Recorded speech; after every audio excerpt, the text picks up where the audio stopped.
Good afternoon, Bluebeamers. My name is Troy DeGroot with U Chapter 2, and I'm excited to partner with the team at Brighter Graphics to deliver world-class Bluebeam training and customization services so you can get the most out of your Bluebeam investment. This one's going to be packed full of settings and preferences that will serve as essentially tips and tricks that stay active after turning them on.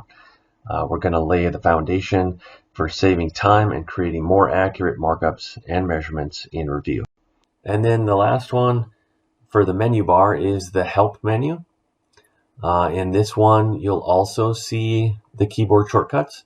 This is actually a PDF instead of the one under the review where you can edit them. This is a PDF that's going to show you all of the different shortcuts that are for all of your tools to reference. So you can print this, have this on your desk, whatever the case may be. That's where those are found.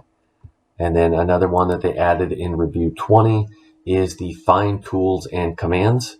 If you're looking for a tool, you don't know where the button is, you can start to type in what that's called. So if I want to work on overlay pages, I'm going to start typing O, V, and it's going to narrow it down to where it shows me overlay pages, batch or regular.